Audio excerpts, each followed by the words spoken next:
Time for a special Sunday morning edition of Community Forum. And we're very lucky to have with us live in the studios this morning, Greg Palast.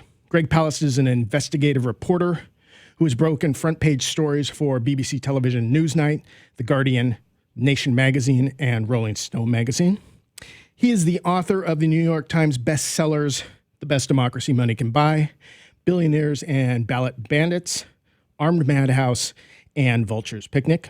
And he is in town for the Seattle premiere of his new film, The Best Democracy Money Can Buy, A Tale of Billionaires and Ballot Bandits, which he shared in person last night with audiences here in Seattle at the Ark Lodge Cinema.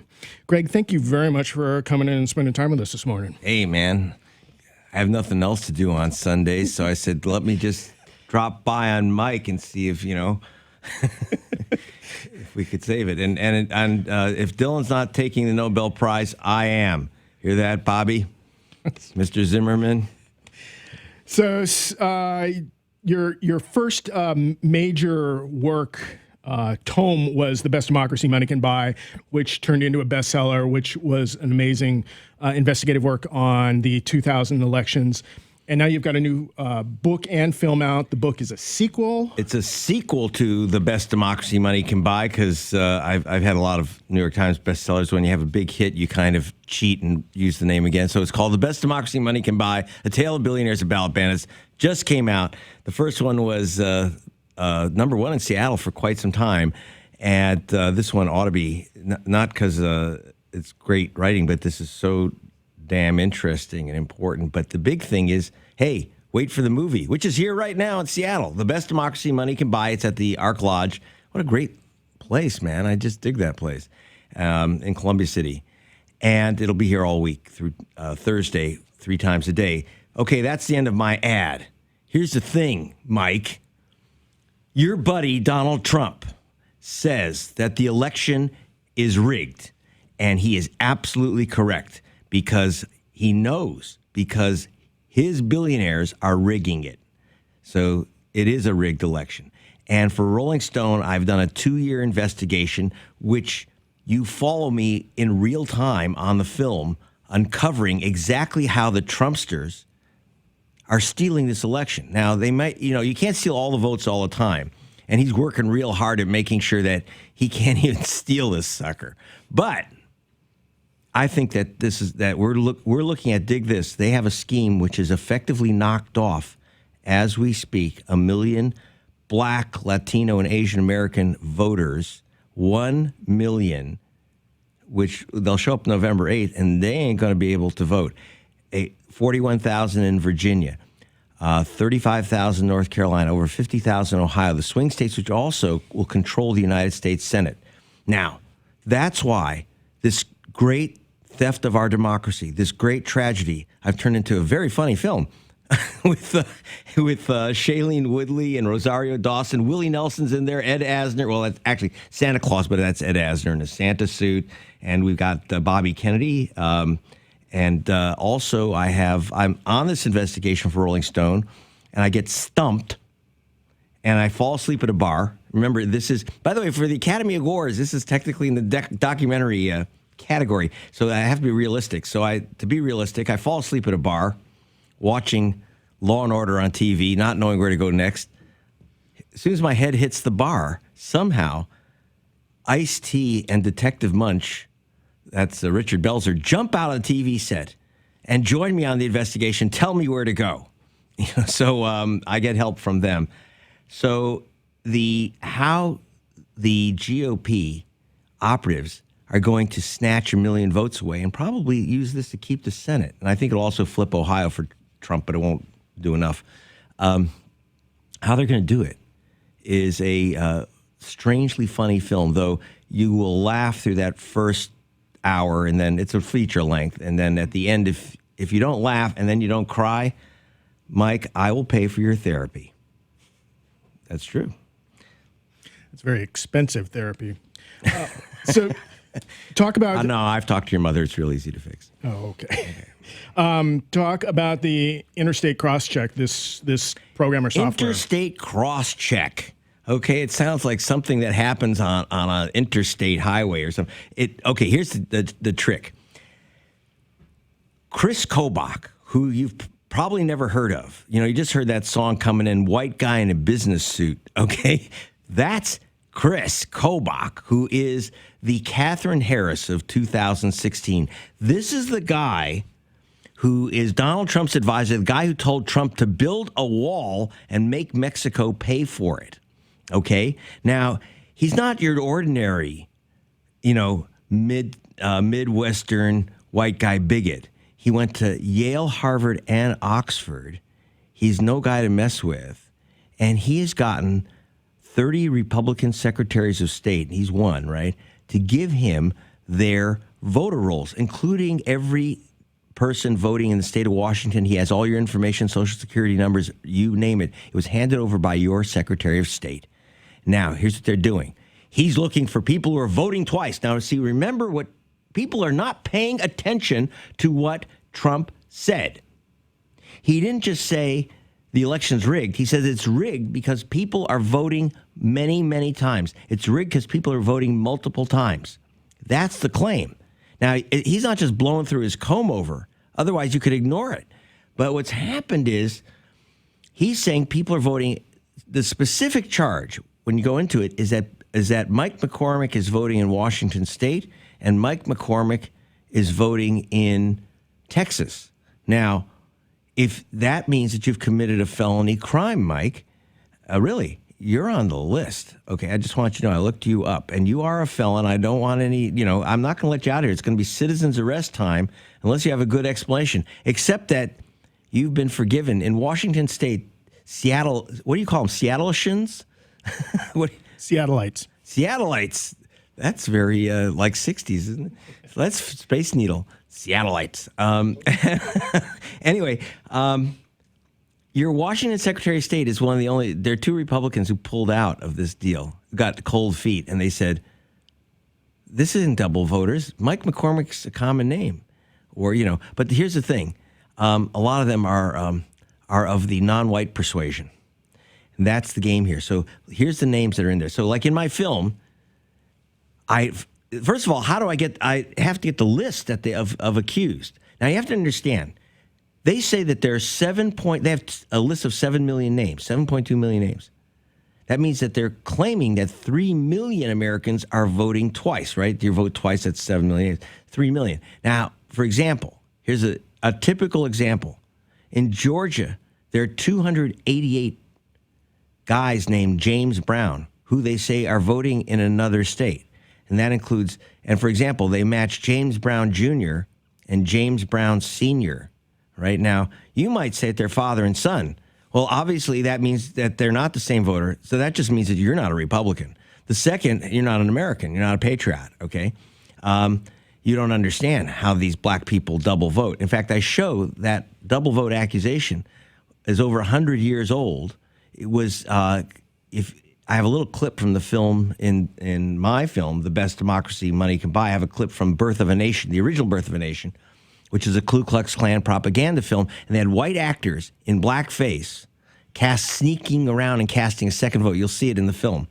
And so it's an old accusation against black voters. Plus, there's a lot of we have voters of several. I mean, there are literally hundreds of voters. This whole group of women who call themselves Maria Hernandez, who are voting many times. There's a Maria Cristina Hernandez in Louisiana who is supposed to have voted a second time as Maria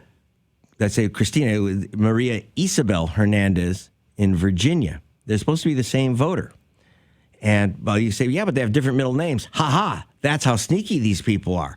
They use, they change their middle names. That's just kind of their way of saying, we know we're pulling this over on you. Now, by the way, I thought this was just some Republican racist trick to get rid of voters of color like Maria Hernandez, because you'd say, well, Maria Hernandez is a common name. No, it isn't, not for Republican.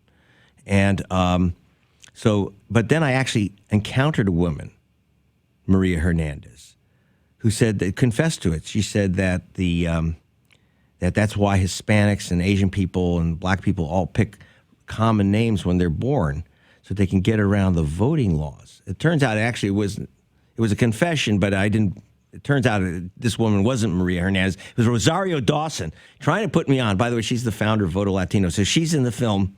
And she's also, if you get my DVD, which you can get from the usual suspects like Amazonian or whatever they call them. And by the way, I do want to mention, if you shoplift a book, I get the same royalty. But you didn't hear it from me. Anyway, it's Rosario Dawson putting me on. But there is a guy in the film, and I'll be quiet for a few seconds. And sorry if you just tuned in, this is Greg Palast, not just bolting my coffee and somehow it's like zipping me up. There is not fooling. I found a woman named Willie Mae Nelson who voted in Mississippi. And then there's this other guy in Texas who's like this, and it turns out it was a guy in Texas who voted 14 times. He's a stoner musician. He lives on a bus so he can get around to all these states, and who goes by the name of Willie Nelson. And Willie Nelson, I go and I confront him in his bus with the evidence that he's voted, according to the Republican operatives, he's voted 14 times. And once as Willie Mae Nelson as a woman. And he wears these like pigtails, this guy. And I didn't know how he got away with the beard, but he wears pigtails so he can vote as a woman and a man. He's got his bus. The problem was this Willie Nelson, I couldn't get it straight out. He confessed too, but he's giggling through the whole thing. He wouldn't stop giggling. So I'm not sure if it was a real confession because I thought he was a little bit high. So in fact, I asked him if he was smoking something. He thought I was because he saw this list. But I mean, Willie Nelson's in the film, but the truth, it's not made up. This is a documentary. Willie Nelson is really truly accused by Trump and company of voting a second time as Willie Mae Nelson, a woman. And this is the list that's going to, it's so humorous and so weird and so stoned out, but it's going to pick our Senate for us. And if something strange happens, it's 1 million votes wiped out that would have gone against the Trumpster. By the way, the way it works, we got all these experts. And I want to thank Ellen Sato-Faust of Seattle, who's part of our team of experts that went through the list. Now, again, how do I get the list? These are, if you vote twice, you're committing a federal go-to-jail crime. So I called 28 Republican secretaries of state, and I said, could you give me your list? And every one said, we can't. It's a criminal investigation. I said, you got 7 million suspects.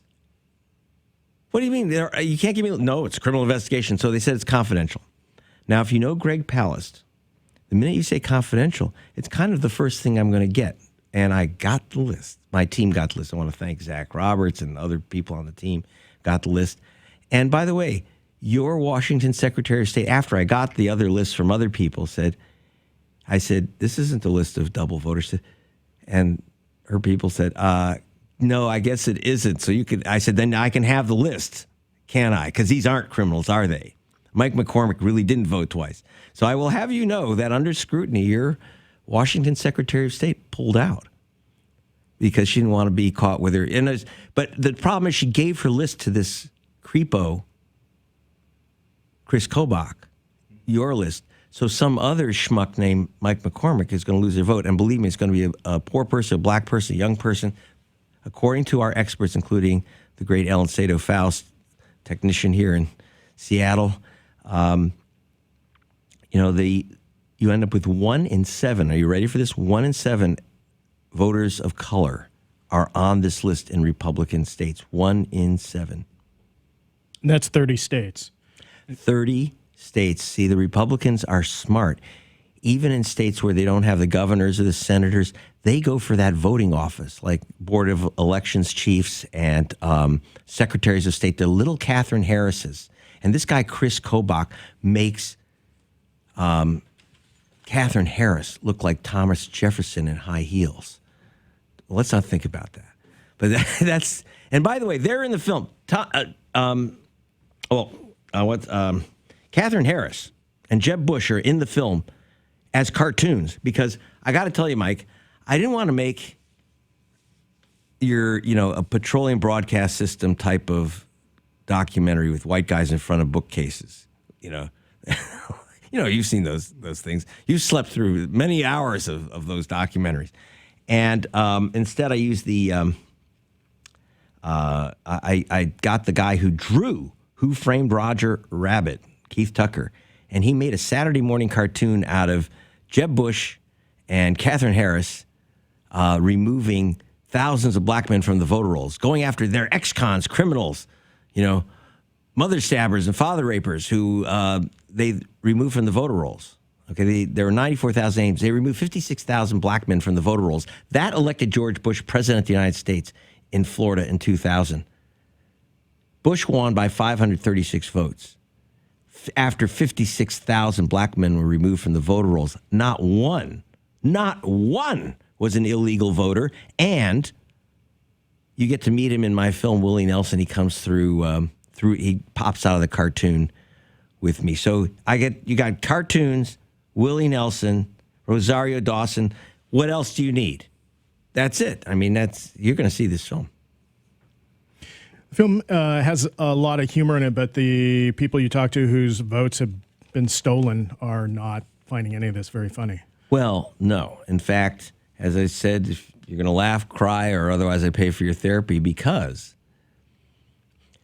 they take away your vote for a reason. And remember, The Best Democracy Money Can Buy, its subtitle is A Tale of Billionaires and Ballot Bandits. Billionaires are behind this, not necessarily Republican billionaires. So it's just billionaires who need a Republican Senate. For example, there's the billionaire behind Donald Trump. You say, wait a minute, I thought Trump was a billionaire. No, he plays one on TV. He doesn't have any money. He's out because he's hocked up to his bag of nuts.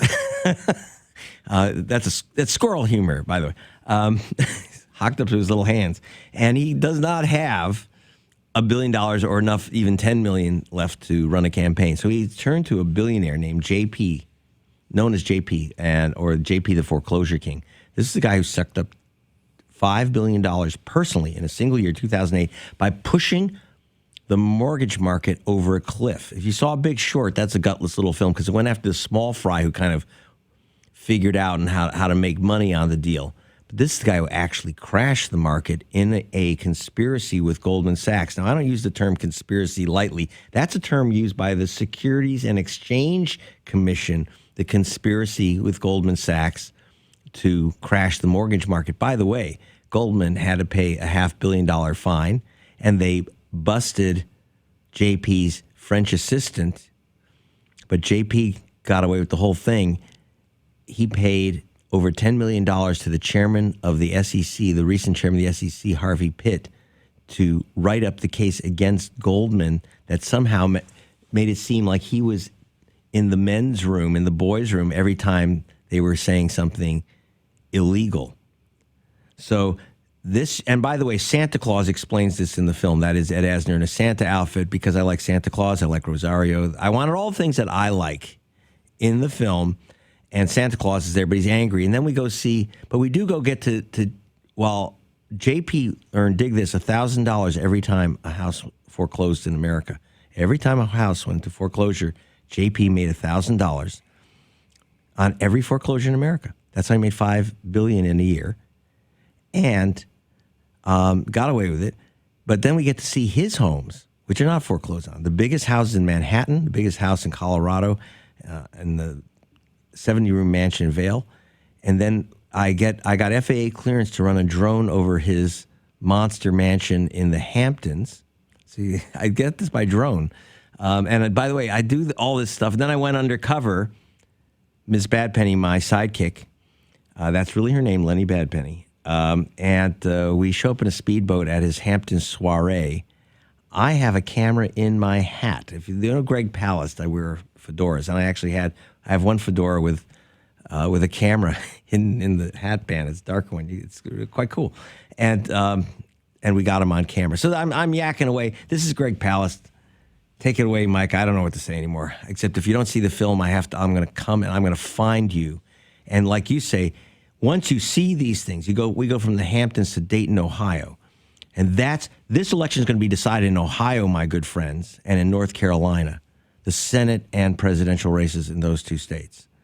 And they have wiped out the votes of the workers who are also the victims of the billionaires' schemes. I talk about how I explain how a guy named the Vulture, who's also funding this creepy stuff, with JP, seized the General Motors parts division, grabbed General Motors by the parts, and took over GM's auto parts plants, extorted, and I'm using the term extortion. That's a term that was used by the United States Treasury Department, that JP and the Vulture extorted $12 billion from the U.S. government out of the auto bailout fund so that General Motors would have parts to stay in business, and then closed all those auto plants, moved every single union job to China, every single one. And then you get to meet those guys, including one named Dale Stamper. They take away their votes because they took away their homes in foreclosure. They took away their jobs. And if you take away someone's home, you take away their job, you better take away their vote. And so that's why you see that these guys, you'll meet the guys whose votes have been taken away. One said, who lost his job, he said, you know, a lot of his, quote, friends were considering committing suicide.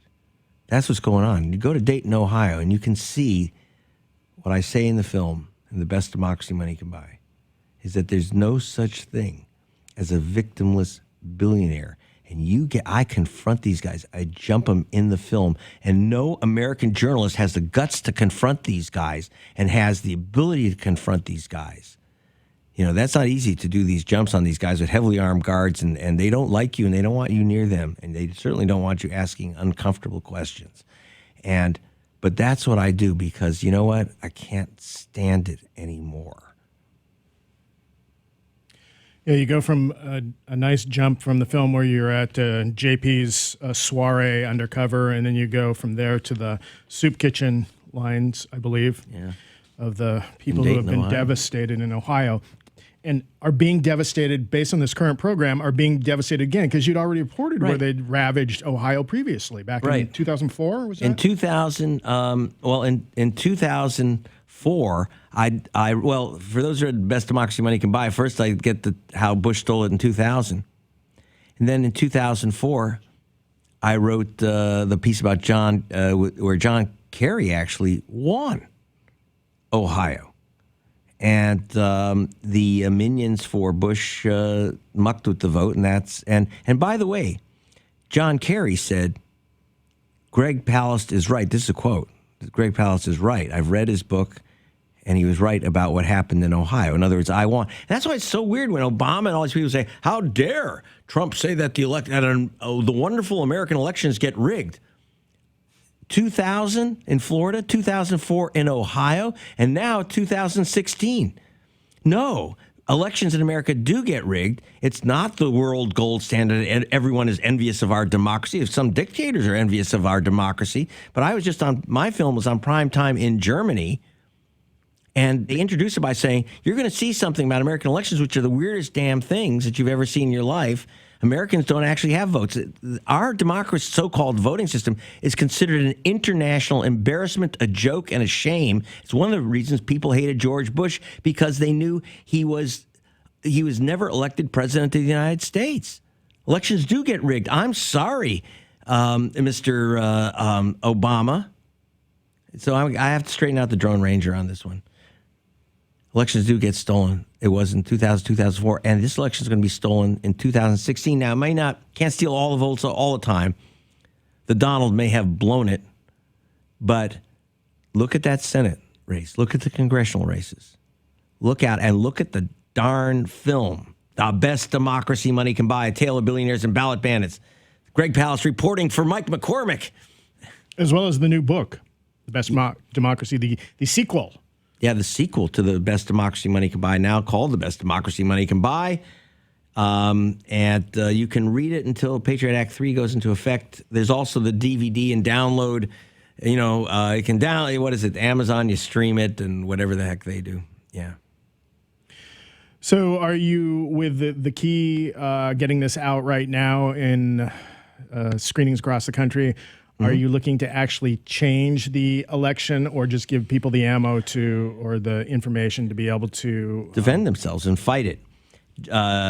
Jesse Jackson says he's going to put in 200 churches on Souls to the Polls Day. That's Sunday before Election Day, when a lot of black people go from their churches to the polls. And by the way, you see that in the film.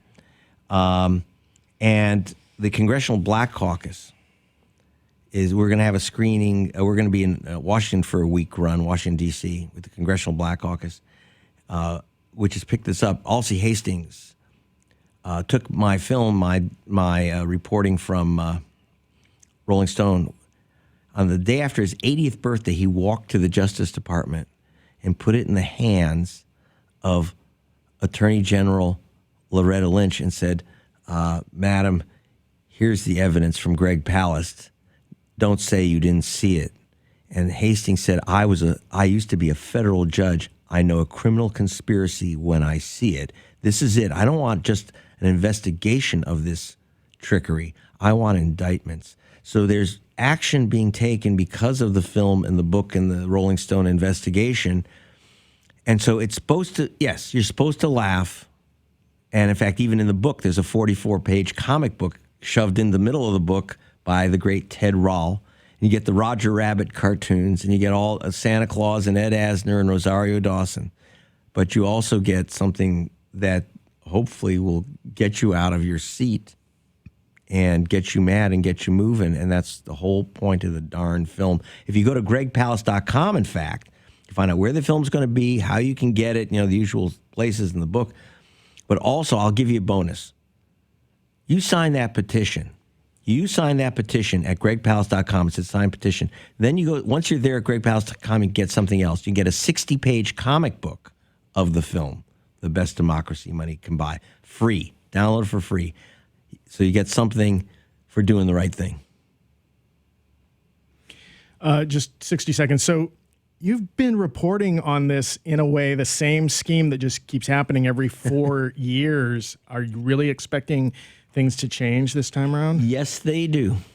They can't steal all the votes all the time. In fact, one of the reasons Obama got reelected in 12 is that one of the schemes I busted in 12 was this crazy scheme where 250,000 black voters were given absentee ballots when they showed up at the polling station instead of real ballots. That's why Karl Rove went crazy. He thought that those ballots were going to be thrown out. And in fact, you'll see in the film, we go to a lawyer in the middle of the night who stops the scheme. So, yeah, these things have effects. We've busted them. Bobby Kennedy worked with me, and we busted the Republican Party. They had to pull out in 2008. They had to drop one of their thieving little schemes. This is what happens.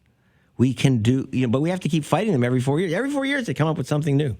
And it's not, and yes, Democrats do it too, but that you'll have to read the book to find out about the Dems. All right.